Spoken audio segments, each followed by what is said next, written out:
Give a quick introduction about the project and the crew, so we can move on from there.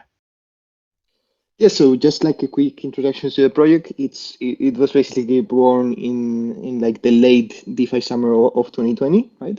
And we started out as many other projects in Ethereum layer one, but we had to move due to gas costs. Basically, we started working on some of the products on with Balancer and deal aggregators already on layer one. But by the time we had actually deployed the contracts, right, for the actual product, like the Cascos had almost 100x between the ETH price and the Gwei price.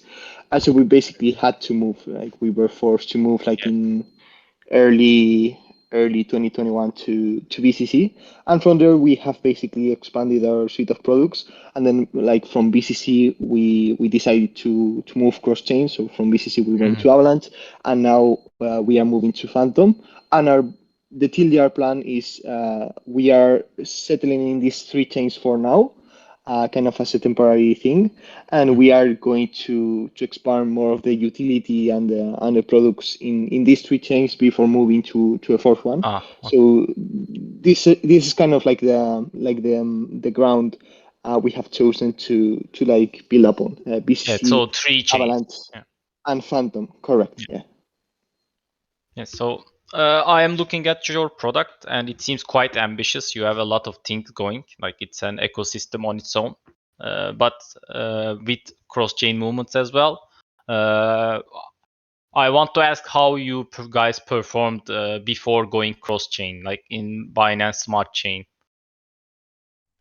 Right. So from the start, like one thing we have realized, and it's something we are expanding upon, is that like in terms of like borrowing, because in the end, like part of the whole growth DeFi protocol relies on like borrowing and being able to be capital efficient through leverage and other mechanisms, is that like you can't really compete with a money market for the majors, meaning that you can't really try to be a CDP stablecoin that is trying to offer the best rates for borrowing against your BTC or borrowing against Ethereum or one of the major assets, because that's already very well covered for money markets, right? Whether it is Case, the Scream on Phantom, whether it is Venus or Aave, or there are many money markets, right? But you will have a very hard time. So where these CDP stablecoins really shine, in our opinion, is with more exotic collaterals.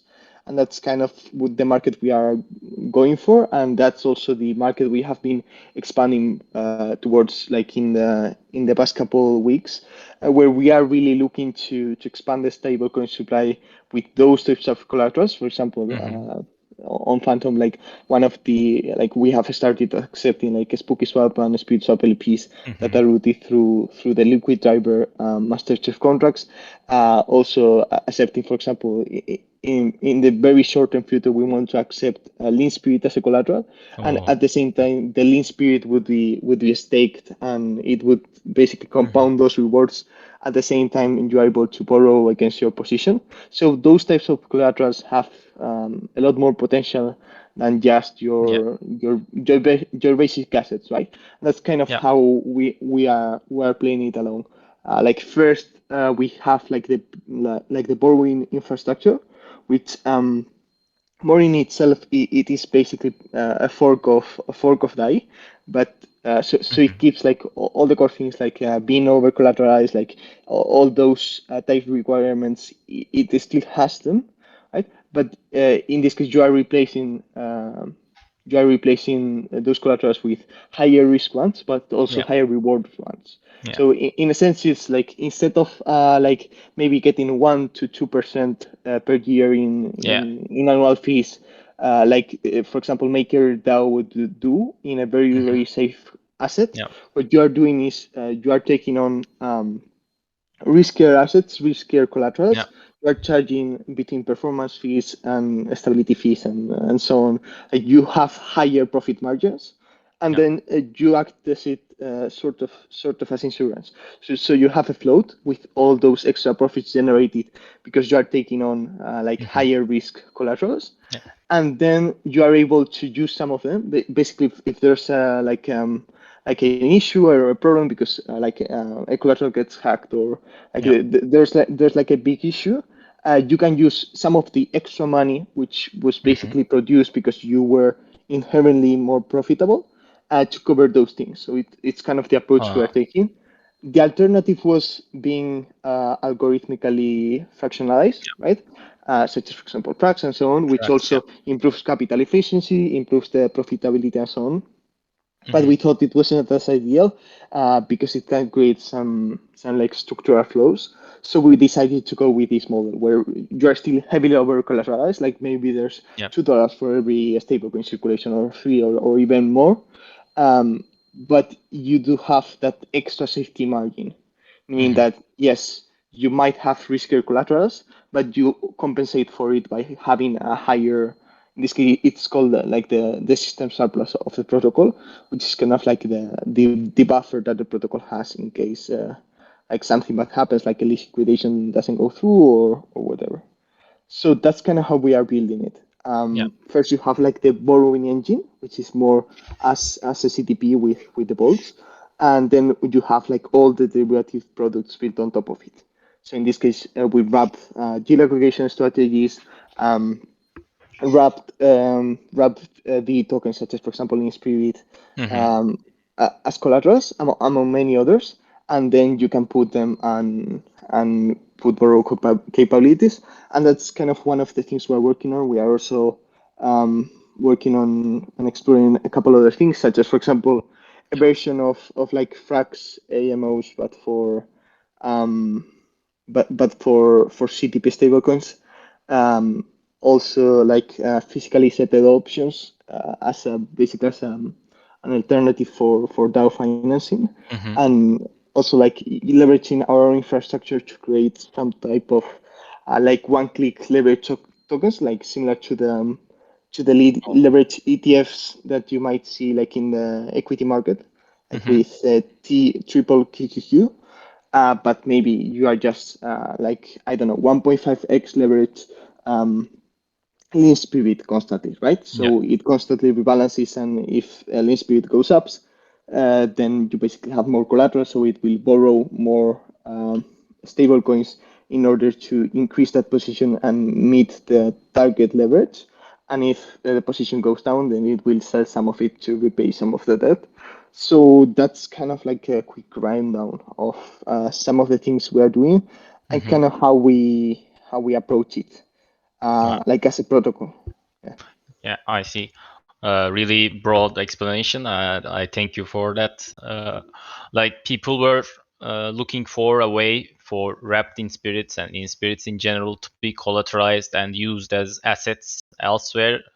So I think that your platform's acceptance of Lean Spirit as collateral will be a big movement for both Liquid, us, and your own protocol because there is an alternative like Bean Spirit collateral coming up, but this will be a big alternative because there's a lot of Lean Spirit in circulation and that can be used as collateral. It will be probably huge and create buy pressure and will end up being collateral on your platform a lot than what you expect, I think. Right. I mean, that's kind of like the whole purpose. Like whether it is like I saw that the speeds up like the announcement with Ola and so on recently.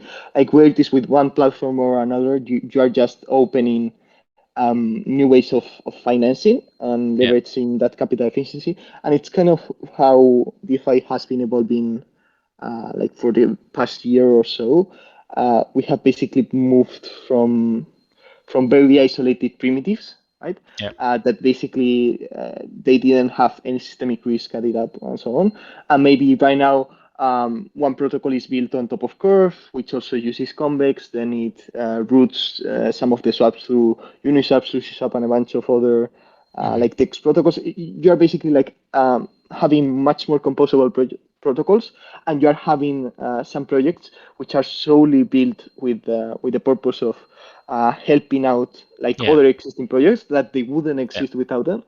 Like for example, Liquid Driver, like liquidity it wouldn't providers and exist. others. Right, exactly. Like Liquid Driver, for example, it wouldn't exist if like protocols like Spirit Swap and other V token, VL token type platforms existed, right? And many other examples. And we are kind of moving up the risk curve in a good manner, in my opinion, because even though you're adding risk, you're doing so in a manner that makes sense, because you are just like financializing the industry, right? Like the whole everything about derivatives is bad because of the 2008 crisis and so on. Yeah, Like it's not necessarily true. It's just they are tools, right? They give like a lot of efficiency. They can give a lot of power. It's just that like if you as an individual or as a corporation, like if you don't know how to handle them correctly, like they can get you in a lot of trouble. But that's just like the nature of these types of products and of things. course. Yeah.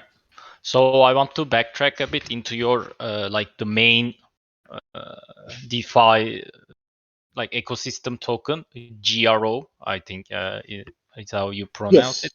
Yes, grow. Like grow. So I saw that it has many use cases in Binance Smart Chain with governance and vGrow. So do you expand? Do you plan on expanding those into Phantom as well? And can you briefly explain what that use case does for the token? Yes, it basically has two use cases. So on the one hand, like it functions like the same way that you are able to like within the MakerDAO protocol, you are able to lock Maker in order to govern like the parameters within the DAO ecosystem. Basically, like let's say that a new vault wants to be introduced for more on Phantom, right? Or the interest rate of a specific vault wants to be raised or it wants to be decreased, or you want to increase or decrease the debt ceiling. The debt ceiling is basically like the cap, like how much can be borrowed globally by putting a specific collateral, right? Yeah. Like all those things are managed through the governance system, and you basically need a token to govern it. So in this case, it is Grow, right? So that's the base layer, like for governance, deciding parameters, distribution of the profits, and so on. And the second thing is that like on every chain, like on BCC, Avalanche, and Phantom, there's a version of vGrow for Grow itself. So vGrow, it's basically like the GovGrow, the token I was talking about. Like when you lock Grow for governance purposes, you get a token format. It's the same one that like Lean Spirit uses, and in this case, we use it to further align incentives, and it is used to distribute the rewards. So in this case, like one of the main use cases is a part of the like a big chunk of the surplus that is generated from like performance fees, interest rates, and so on, gets passed on to like token holders that are locked. So in a way, by locking your grow and also participating actively within the governance platform, you are able to get a share of those revenues in a similar way to how Spirit Swap gets a percentage of the trading fees and so on.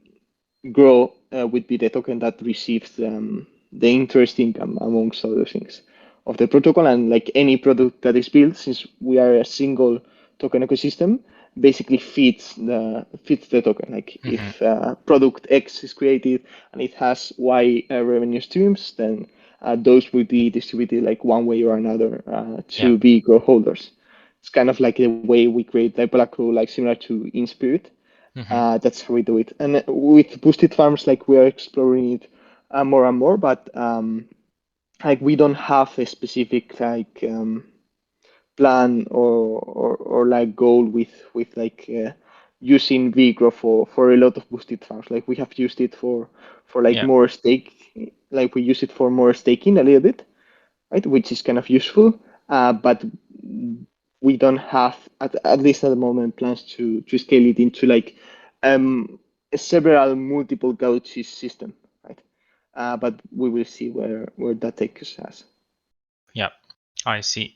So, like the point of Grow is for governments and to get the rewards as staking. So you can say that Grow is the like stake and forget type of token that if users want to get just fees from your protocol, they can just stake the Grow and forget about it. Right. I mean, the idealistic answer would be that, like, you don't forget about it and you participate in governance. Yeah, Obviously, yeah, like, we all know that, like, the majority of like users don't really participate in governance. yeah, Like, it's just the reality. So yeah, yes, like in theory and also in practice, like, you can essentially lock and just treat it as a cash flow yeah, token, right?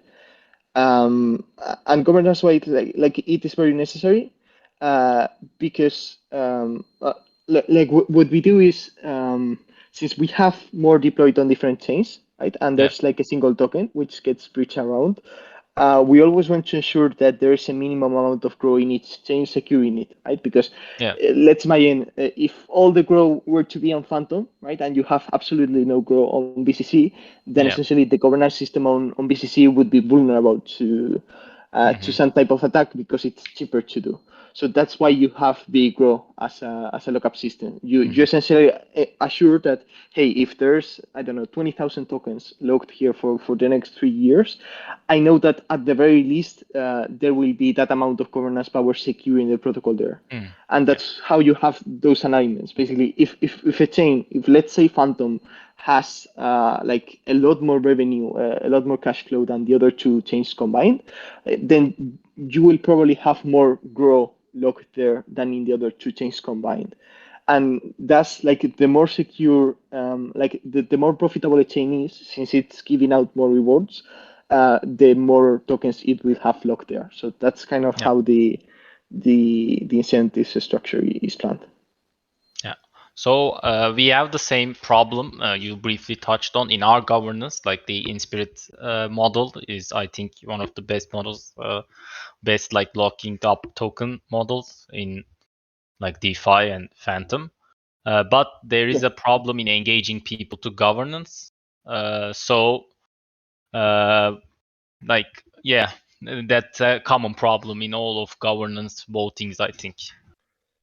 Right. I mean, it's normal because I don't know how to explain it like Yeah, in the best way possible, but it kind of goes with like human nature in yeah, the sense yeah, that if you don't have like an extra outsized reward for doing so, and yeah, like yeah. you can't really Of put course, yeah, because like other protocols have tried basically putting a bounty per yeah, voting, right? Basically they pay you like a fixed amount or a percentage or whatever, like based on whether you vote it or not, but that just causes people to do uninformed voting, right? Like yeah, yeah, if there's something even worse is people voting yes or no or whatever the options are, just because they need to vote, right? If they don't yeah, vote they don't get X dollars, and that's even worse yeah, than the original problem, which is people not voting at all because they either don't care, don't have the information, or whatever. yeah, So like I don't think there is much of a solution there, yeah, besides like some type of delegate system, which in itself has it can imply some controversies with like power yeah, distribution and so on. And you also have like the um, basically you kind of have to educate the community, which is also the hardest part, but it's kind of the ultimate best way. The more individuals that do care truly about like the protocol and actively participate and so on, uh, the better you do, and that's ultimately like the best tool. But it's very very difficult. Like I don't think any project is going to ever get it like fully right, to be honest, yeah, because yeah, it goes down to like the like more fundamental problems in like with democracy and so on. So yeah. It's it's selfish it's a nature. different Like story. if you don't get Yeah, anything from exactly. voting, and your vote is like with our protocol, for example, like there are some big like whales holding millions of dollars, and you look at your like $500 or $1,000 or ten thousand Right, dollars. and you can't really do like quadratic voting or whatever because like Yeah. then you can spam the network. Like you could have, I don't know, like 1,000 accounts with 10 spirit locked in Yeah. just for voting purposes. So it's kind of like a whole mess in itself. Hmm. Um, but overall, like I do think it is at a minimal viable stage in the Yeah. sense that at least it doesn't break as a city. So maybe Yeah. there's like some trouble getting participation. I don't know, like in the Spirit Swap snapshot votes. Like I haven't checked Hmm. exactly. I think it was like 500,000 Spirit usually votes or something like that. Yeah. Um, but like it is minimally viable. Like it Yeah. doesn't break the functioning system, even if you have low participation or whatever. Yeah. So as long as it works, you shouldn't like break it. As long as you pass the quorum, which we failed to do so in a bunch of votes, was kind of problematic. But yeah, I think that governance will come with time as more people understand the importance of voting. Yeah. Right. So For example, like yeah. just to finish the subject, like Yeah. the Yeah. way that Maker handles like voting, and as a consequence, like the way we handle voting is that they basically have like a contract which is called the hat, which is like the main contract. Hmm. Not the main contract, but basically one that sets kind of the rules for that moment. And in order to replace the contract, you basically are like voting in every block by delegating your support. It's like you are voting for the contract in itself, right? Yeah. And you can basically change your support at any time for another contract. And like if enough people switch to the point where the new contract, which is called the spell, like has more support than the previous one, then that new contract can basically become Uh-huh. the hat. So it's kind of how Maker functions like in a very simplified way for voting. So it's a bit different, but also interesting. Something to think about. Interesting solution there. Yeah, so I Right. want to like I have been looking at your documents, and obviously the most interesting aspect, I think you will agree with me that your protocol has both interest-free loans and like self-repaying loans. How do you do that? Does it come from the high-risk collaterals that you collect, like Phantom native tokens, or do you have some other mechanism there? Right. I mean, in the basic stuff is it all comes down to numbers. So on the one side, like the as a protocol, like the cost you have to issue in this case a token, like none the stablecoins, like not even like the big ones like UST or Frax, right? Hmm. They don't have the type of holding power that maybe DAI or USDC or another stablecoin, larger stablecoin has, in the sense that very few people are going to willingly hold it, right? Yeah. They maybe hold like USDC, USDT, like they are used to it. They are not as used Yeah. to holding like a newer CDP stablecoin that is maybe like lower market cap, even if it's safer like on technical or fundamental Yeah. reasons, like that doesn't really matter, right? Yeah. So you have a cost of issuance, which is essentially like whether you are offering staking for the stablecoin somewhere or you are paying bribes in a Yeah. specific pool, right? Or whatever you are doing, you have some type of ongoing cost for it, right? And the objective of the protocol is making sure that it can both offer the borrower a good deal, right? Yeah. Because that way it's appealing and the customer can come in. And on the other side, you have to like compensate, like how do I basically make out those bribes make up those Yeah. emissions plus a little bit extra. So the way that the three types of bolts work, which is basically you can have a bolt with positive stability fees, which is like the typical one, like maybe you pay, I don't know, 5% per year, Yeah. right? Annualized. You can have the interest-free rate bolts, where the interest rate is basically 0%, or you can have negative Yeah. interest bolts, which are basically self-repaying. Right? So first of all, we don't have any origination fees or minting fees or whatever. Hmm. Like this is very common with liquidity forks for CDP Yeah. stablecoins. they basically like maybe charge you 0.5%, like the Yeah. first time you take the loan. And basically the business model is that the shorter the loan period is, the higher the effective interest rate is. For example, if they charge you 0.5% and you only hold the loan for 1 week, then you are actually paying 26% in interest Mm. rate annualized.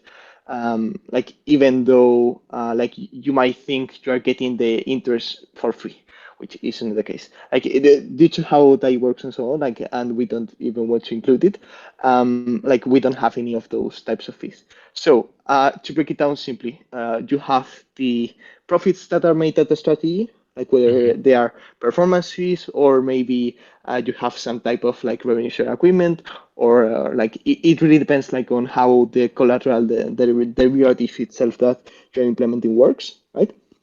Or maybe you just have incentives, right? For example, we are creating like a wrapper for CLQDR, right?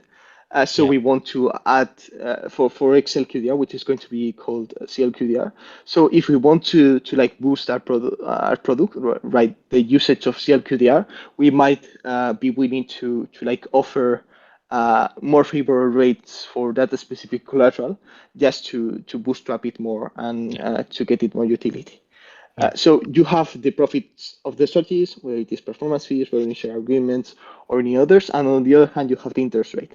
So to put it simply, if and this happens, for example, if a collateral doesn't have any performance fees, any strategy profits whatsoever, then Yeah. you are going to need to put some type of stability fee, right? That's why you get That's it. positive stability fees. If you have some type of low profit, but you can kind of handle it, then maybe you are able to have it be a free bolt, right? Like basically Yeah. 0% interest rate, and maybe like the 5% or 10% annualized, whatever the target is, Hmm. for each dollar that you are issuing as a protocol. You are covering it with the profits, because like in the end, if a person in order to borrow 100 more, they need to have, I don't know, 150 dollars worth of collateral or 200 Yeah. dollars worth of collateral. That $200 is TVL, which is generating fees, and like that's where you benefit from. Yeah. And how you get to self-repaying loans, it's basically the same thing, right? Like Hmm. if the margins make sense, you can basically offer a fixed negative interest rate. For example, if you offer a Mm. fixed negative interest rate of minus 10%, it means that if you borrow like 1,000 more today, exactly in 1 year, like you will owe only 900, right? You will Yeah. own 100 more or less. And it's very appealing because like it is a fixed interest rate, in the sense that you are taking the profits you are taking are variable, because the APRs, the APYs, like all the things, they are Yes. changing all the time. But the in this case, like the self-repaying aspect, like how often, like how consistent your debt decreases, it Yeah. is it is it is basically Fixed. fixed, right? Oh. Like the part that changes it's basically like the DAO can say, hey, the for example, like if the APRs for that farm have lowered, have Hmm. dropped down a lot, and that as a result of that, like the profits from performance fees and so on have dropped a lot too. The DAO itself, like draw holders can decide, hey, we are going to lower the self-repaying rate on this specific bolt, because it's no longer worth it, right? But Yeah. until that happens, you basically have like a fixed negative interest rate, and it's kind of cool because you just see it like go down like pretty consistently. And one of the key things we try to do always is like even if you have like a negative interest rate bolt, like Yeah. a self-repaying bolt, you should always be getting some compounding, right? So Yes. I Yes. don't know, if you have like a to put it simply, like a spirit FTM collateral bond, right? And let's imagine that there's a negative interest rate for that. Like you should still be getting like more spirit FTM LP tokens, right? Yeah. To keep increasing your position. So Hmm. it combines the best of both worlds, like Ah. Yeah. having your debt either not go down whatsoever because you are not paying any interest because it's 0%, or it goes down because it's slightly negative. And then you are also growing your stack from swap fees, from the LP token balancing itself increasing and so on. So that's kind of how we address it, and it all comes down to like the numbers, right? If it makes sense, like if to put it simply, if a collateral has like a huge APR, then we may be able to put a really high fixed negative rate too. Like that's kind of it. If it makes profit to you and the forward with the fees, you can like incentivize it more with more negative fixed rates. Exactly. It's basically a way to subsidize it, and you're essentially like transferring profits. And now you don't do it directly. Like the reason it's because you technically can't. Like you can't in this case pay a user's debt on their behalf, right? So since those types of features like they are not integrated, and we basically try not to touch try to touch as little as possible, nothing if possible, like the core infrastructure of the stablecoin, because we know that the DAI infrastructure is solid and we don't want it to break. So we don't go we on that respect, like we don't do anything like we don't change anything, right? Like we are not trying to we're not going to try to adapt those contracts to make a specific feature work. If it does, it does. If it doesn't, it doesn't. Like we take that part like very seriously in that regard. So, like you have been talking about very complicated stuff, and probably that needs double checking. And I want to briefly ask you about the audits that you have regarding these contracts. Right. So audit-wise, like we have a couple. Like we did a couple with consensus diligence. There are also like a couple more with like Certic and other auditors.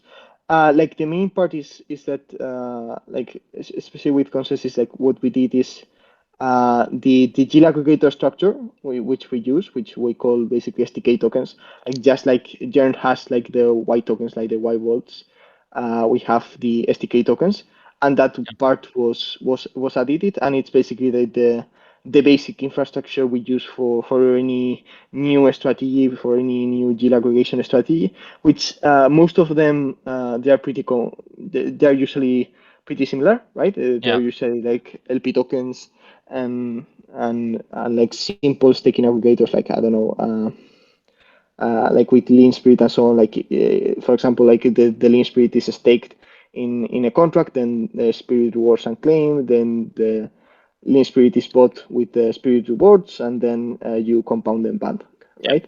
Like those types of like relatively simple strategies. And then like for the overall like the stablecoin architecture, like it was audited too by Certic. But honestly, like I trust the maker engineering team more than any more than any like audit company. So that's why we try to like keep it at a minimum, because it basically minimizes the chance of errors in that regard, right? Which is you always have some, like it's code, and code like if it's software then it can break, like that's kind of the basic rule. uh, but that's kind of how we try to minimize Like that aspect. as we said again, if it doesn't break, don't fix. Like if it is like battle tested and like the code is and contract seems sound already, there is no need Yes, to I mean like the coaches and VSRV are a good example. Like I haven't like manually checked the contracts or nothing, but I imagine that Spirit Swap like try to change as little as possible from the coach contracts of Curve, like when launching in Spirit and so on. And that's kind of like uh, that's like a security measure in itself, right? Like you don't have to like break things or be extra innovative. Like you can do it at another level. Like for example, maybe in the case of a Spirit Swap, it's in the protocols it's launching, it's in its ecosystem partners, like the integration it's doing. It doesn't have to be hey, we have introduced this breaking mechanic within the Goats contract and try to break it, right? So it's similar situation in that regards, I think. So you launched on Phantom like 2 days ago, right? Or yesterday? Yes, yes. So it was kind of like a nightmare, like in a way, Yeah. because we launched like at the same time as Solidity. Now to say like the good thing is that it was basically a soft launch, meaning that it is launched, but you don't have liquidity. And the reason is basically what I explained before. Like we don't have the Brave infrastructure yet, Yeah. or like more staking or whatever. So you essentially have like even if someone comes um, like they borrow more and so on, which is already possible. Like you can deposit collateral, and the Yeah. collateral auto compounds, and you are able to borrow more. You leak you lack like the final component, which is like being able to sell them more in order to leverage up, and then having that secondary market liquidity for it, or with Yeah. the PSM, right? So that's kind of the next step we're taking. So that's why it was a soft launch, right? Yeah. Like we want to still launch like um, B grow, CLQDR, and also like get the pipes online. Yeah. Right? So Yeah. so So you once we want to have all of launch that, the yeah. yes, once we have all of that, we will basically be able to like you will be able to use the platform uninterrupted, right? Because you Yeah. have the liquidity, and you can easily go in and out with relatively low spreads. Like for example, the PSM, which is the peg stability module. It's basically a contract that allows you to mint more with stablecoins, and it routes through the curve cased pool, right? Mm-hmm. So that way it is earning yield at the same time. Like basically we don't want to have any stablecoins idle. So that's why like any stablecoin sitting in that contract are always Yeah. earning the minimum yield from curve. And there is like a price gap of like 0.50% between the 0.1% plus curve fees between between the buy price and the sell price. So Yeah. it's pretty tight in that regards. Like you would be able to, in this case, borrow more, sell it for I don't know USDC, then use the USDC to buy more Spirit, leverage up that way, and repay in a similar easy fashion. Yeah. Like that's kind of the whole goal. Yeah. So, like before we start to wrap it up, I have one last question I have in mind. Like, can you like your token GRO grow? How do you get it? How does it being minted? Can you tell a bit about the tokenomics of it? Yes, so we are kind of like in the later phase, in the sense that Yeah. like we still have some emissions like for V Mhm. grow, for merge staking, for price and so on, but we don't have like very aggressive emissions. Like maybe Mm. we're talking low to high single digits to low double Mm. digits, right? Yeah. It's especially like for crypto, it's like a very moderate type of inflation, and like basically like if we were to like exclude cash flows, it would basically be deflationary, right? Yeah. Which we kind of want to combine some of them. Like our end goal is like paying for bribes with the cash flows. So in this case, like instead of paying bribes with grow itself, maybe we pay them with more, with some of the Yeah. profits that are made. So it kind of operates more like a business, right? Rather than paying with equity, it pays with cash. Um, and basically you can get it on a Spirit Shop already. And one of the things we're working on like with the Spirits right now is getting those goats up. Yeah. So on the one side we need a goat for grow FTM, right? Yeah. So that there's Yeah. more liquidity to actually buy and sell grow, because like Mhm. right now in the same manner as more like the you would have like problems Yeah. regarding price impact, like if you want to buy like any decent size, to say the Yeah. least.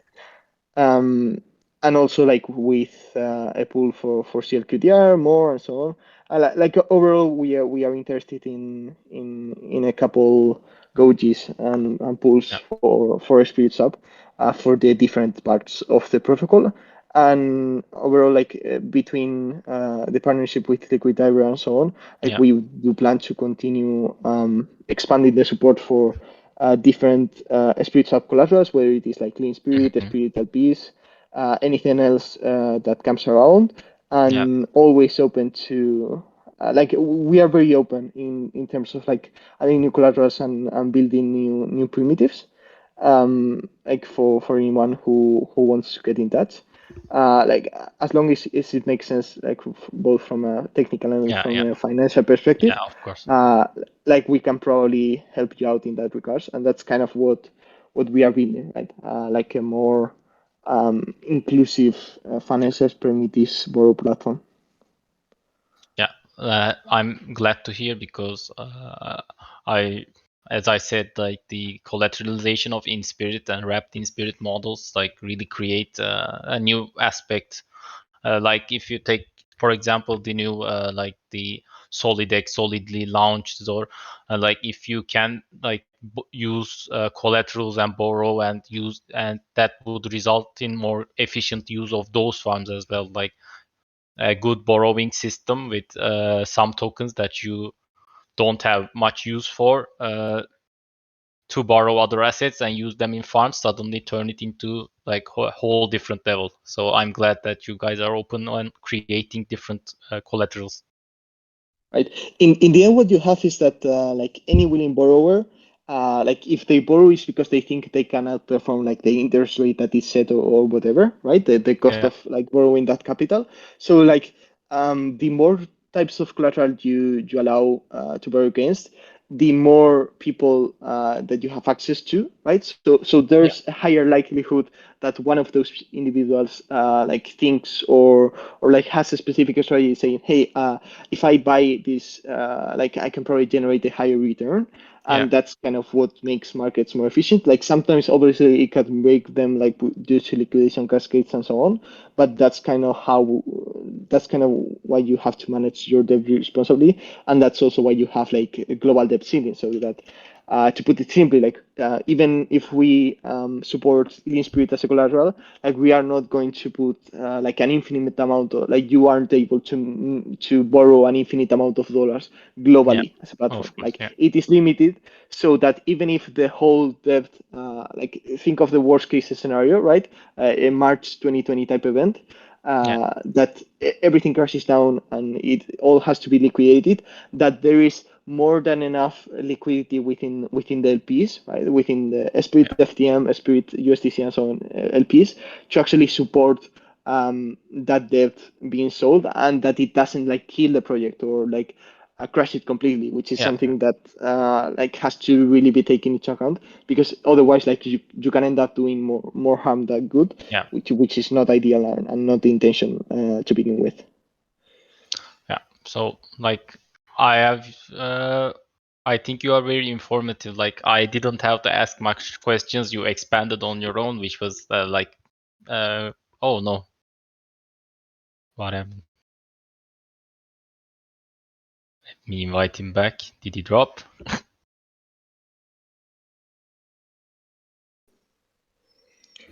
I think it broke something. Yeah. So okay, was just giving my thanks to you for like being such a good speaker. I tried to integrate the community questions asked to the like the AMA itself, so there is not much other questions there are left out. I can say that this AMA is recorded, guys. Like if you have friends or the other guys are missing, I will be like the AMA link will be up and running today or tomorrow, so you guys can listen to my beautiful voice and Save's beautiful voice some other time as well. Any closing statements, man?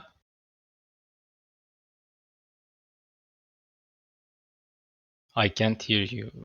Is it me again? Or?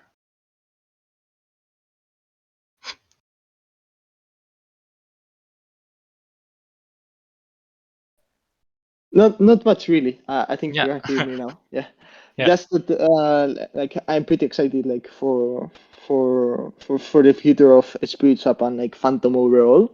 yeah, Like I've following the project like since it like I believe it was like May last year, something along those yeah, lines.